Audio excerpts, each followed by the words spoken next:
Welcome to Max Asian. This year, the K-drama world hit the ground running. From small-town romances that heal the soul to identity-swap thrillers that won't let you breathe, a Joseon thief with a double life, a viral baby who stole half the internet's heart, interpreters who can't figure out love, and an undercover agent infiltrating a 90s corporation. There's something trending in every genre. Today at Max Asian, I'm bringing you the 11 series, setting the pace for the start of this year, from number 11 all the way down to number 1. But before we start the video, it would mean a lot if you took a moment to leave a like and subscribe to the channel. Thank you so much for your support. Number 11. Positively Yours. Kang Do-jun is the heir to a chaebol who decided long ago that marriage has no place in his plans. Jang Hee-won is an executive who grew up watching her parents divorce and reached the same conclusion. What they have in common is that shared certainty that institutionalized love simply isn't for them. Until one unusual night completely rewrites the math, Hee-won finds out she's pregnant. What follows is a negotiation between two people who don't know each other, weren't looking for each other, and suddenly have to decide together what to do with a situation neither had a manual for. The adaptation of Lee Jung's webtoon keeps the humor without sacrificing the emotional depth. Choi Jin-hyuk brings a warmth that makes a character who could be difficult to root for on paper genuinely likable, and Oh Yeon-seo carries the comedy without it ever feeling over the top. In Korea, the numbers were modest, never breaking 2%, but Vicky gave it the international visibility it deserved. Fans particularly appreciated the real Seoul locations and the way the female lead makes her own decisions without waiting for anyone else to make them for her. For those looking for a mature romantic comedy with more to offer than just a pretty love story, this is the opening bet of the year. Number 10. Our Universe. It all starts with a tragedy. The older siblings of Seon Tae-hyung and Woo Hyun-jin die in an accident and leave behind a 20-month-old baby named Woo-ju with no one to care for him. These two brothers-in-law, who barely know each other and can't stand each other, end up living under the same roof to raise him together.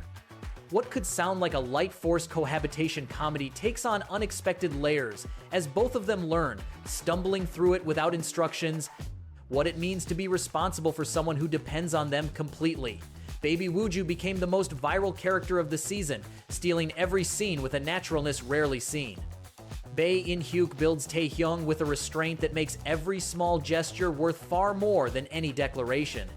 Rojong-oe perfectly conveys that mix of determination and vulnerability of someone building their adult life in the middle of a chaos they never chose. The love triangle divided fans, many of whom felt the second male lead was given too much space in the story. The series launched with 1.9% on Nielsen Korea, but earned enormous international affection on Viki and HBO Max, and the comments about the baby flooded social media for weeks. Number 9. No Tale to Tell. Yoon-ho is a nine-tailed gumiho who has spent centuries determined not to become human. Unlike every legend in Korean folklore, she doesn't want mortality. She prefers immortality, centuries of accumulated wealth, and an existence free of illness and uncomfortable emotions. Her perfectly designed life plan collapses when an accident involving Kang Si-yeol, an elite soccer forward known for his narcissism and exceptional talent, leaves her without powers, and with all the human fragility she always managed to avoid. Kim Hae-yoon comes off the success of Lovely Runner and uses that momentum here with a character that blends the arrogance of an ancient creature with the clumsiness of someone freshly arrived in the human world. Lohman confirms that the transition from thriller to rom-com can work for him when the script gives him something real to work with. The mix of Korean mythology with professional soccer turned out more coherent than it sounds on paper. The rating in Korea held around 2.7%, modest but steady, while on Netflix, the series gained solid international traction. Some pointed out that the storyline scatters in the middle episodes, but the moments between the leads kept the audience invested all the way to the end. Number 8. My Idol. Mang Se-na has spent 10 years being one of the most feared criminal defense attorneys in Korea. What nobody knows about her is that she has also spent 10 years as an unconditional fan of the group Gold Boys, and in particular of Do Ra-ik, their lead vocalist. When Ra-ik becomes a suspect in a murder that shakes the entire entertainment industry, Sena has to choose between the reputation she spent a decade building and defending the person whose music has been with her through all of it. The series exposes the more complicated side of the idol world: internal pressures, manufactured scandals, and the complex relationship between artists and a fandom that can be protection or threat depending on the moment.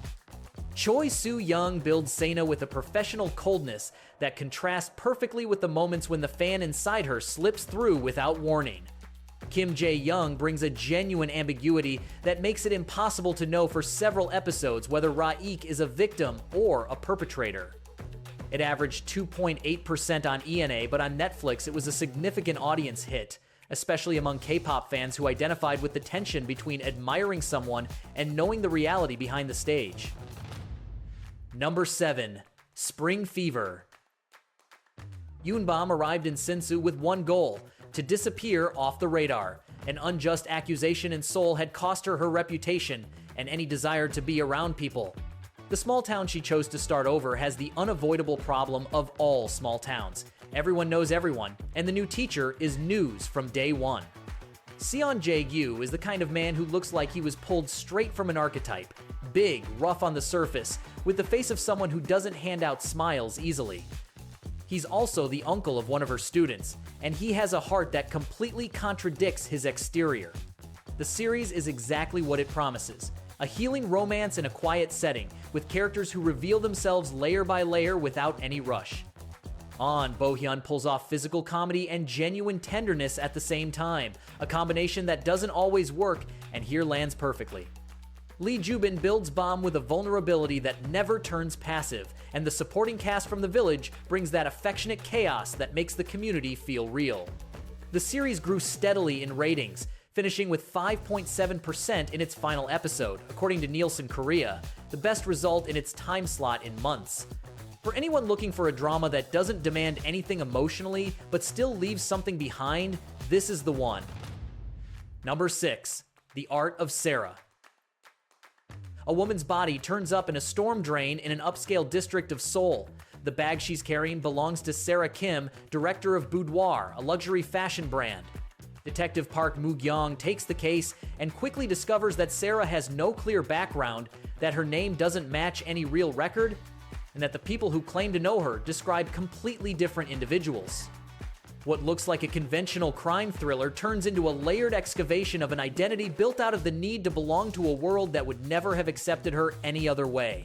The fragmented structure and chronological jumps can feel disorienting for anyone looking for a linear story, but they serve the central mystery perfectly. Shin Hae-sun plays multiple versions of Sarah with distinctions in wardrobe, expression, and speech rhythm, so specific it feels like different actors occupying the same role.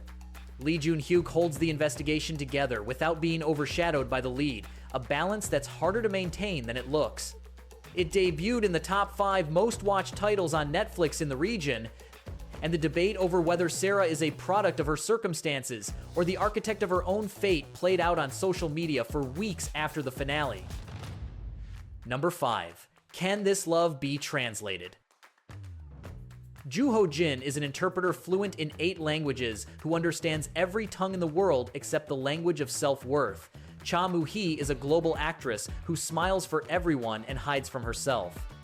They meet in Japan when she's unknown and he has a job to do. When they cross paths again, she's the most talked about star of the moment, and he's the interpreter hired for the international dating show she's joined, traveling through Japan, Canada, and Italy.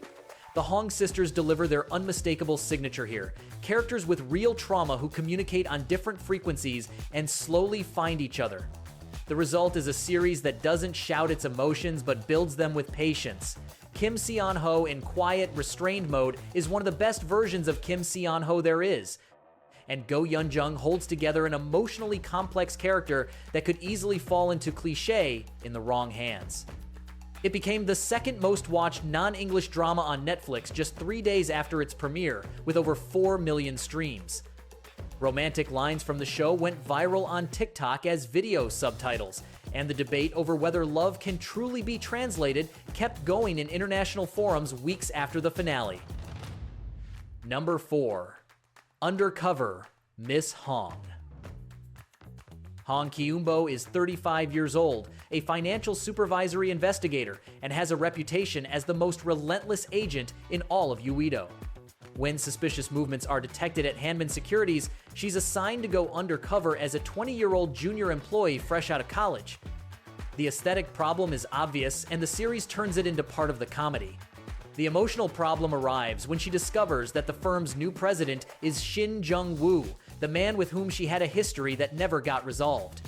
Set in the Seoul of 1997, with all the period color and the Asian financial crisis looming on the horizon, the series blends situational comedy with financial thriller and a romance between exes who have nothing figured out.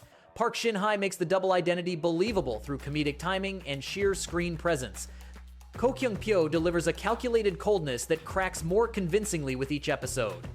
The series launched at 3.5% and climbed steadily, surpassing 10% in its final weeks and hitting 12% in episode 13, making it the most talked about weekend drama in Korea for consecutive weeks. The director is the same one behind Business Proposal, and it shows. Every episode ends with a hook that makes it nearly impossible not to start the next one. Number 3. To My Beloved Thief. Hong Eun-jo was born at the impossible crossroads of a noble father and an enslaved mother, and that double nature defines everything she does. By day, she works as a physician. By night, she takes on the identity of Hong Gildong and steals from corrupt officials to redistribute what she takes among those who need it most. Prince Yi-yeol has long been intrigued by the exploits of that mysterious vigilante thief, without knowing that the person he's looking for is about to appear before him in the most unexpected way possible. When the two of them swap bodies, neither has any way to hide what they truly are. The social commentary on Joseon-era inequality connected with modern audiences who found current-day resonances in every scene. Nam Ji-hyun and Moon Sang-min have a dynamic that oscillates between constant friction and a growing closeness neither of them will admit. The peak rating of 7.4% is a solid number for a historical drama in its time slot, and on Viki it ranked among the most watched titles of the early year. It takes the third spot because it brings together every element of quality historical K-drama. Serious research, well-calibrated humor, romance with real built-up tension, and a lead who never waits for anyone to come rescue her. Number 2. The Judge Returns. Lee Han-young built his career being exactly what was expected of him, loyal to the system that supported him, even when that system was rotten to the core. The moment he decides to send to prison, the corrupt man who protected him costs him his life. When he wakes up, he's 10 years in the past, with all his memories intact and the chance to correct every judicial mistake he ever made. What looks like a personal second chance is also a complete map of how institutional corruption works, who sustains it, how it perpetuates itself, and why it's so difficult to dismantle from the inside. Ji-sung chooses his projects with a standard that rarely fails him, and here he delivers a performance that carries the weight of guilt and determination simultaneously without either one crushing the other. Park Hee-soon builds the most charismatic villain of the season, someone who operates perfectly within the very system Han-young is trying to destroy. The series hit a 12.8% average in its final episode on February 14th, ranking first in its time slot. On HBO Max and Viki, it generated conversations about justice that extended far beyond the usual fandom, and Ji-sung's performance drew unanimous praise from both critics and audiences alike. Number 1. Recipe for Love. Gong Jua and Yang Hyun-bin have known each other since childhood, back when their families were happy neighbors in the Onjong district. Everything changed when her grandfather and his grandmother fell in love, abandoned their respective spouses, and set off a 30-year war between the two families that has never been resolved. Ju-ah grew up to be a fashion designer with all the determination in the world. Hyun-bin grew up to be a serious businessman carrying the expectation of restoring a family name his grandmother tarnished. When work puts them face to face as boss and subordinate, the history between their families turns every professional interaction into a minefield. The series tops this list for concrete, measurable reasons. With a peak rating of 16.4%, it established itself as the most watched family drama of the year in Korea, leading its time slot with a consistency no other drama of the season has been able to match. Jin Si-yeon and Park Ki-wong reunite 13 years after Bridal Mask and prove that real on-screen connection doesn't fade with time.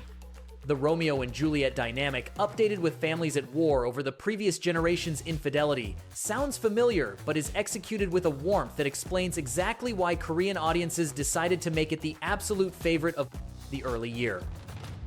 And that's my list of the 11 series setting the trend this year. 11 dramas with very different flavors. The most adorable baby of the season, a Gumiho who never wanted to be human, a Joseon thief with a double life, and an undercover agent pretending to be someone 20 years younger. If you're already watching any of these, or if you have one on your radar that didn't make the cut, tell me in the comments which one is your current favorite. If you enjoyed this video, don't forget to leave your like, subscribe, and hit the bell so you never miss our next content. See you in the next video.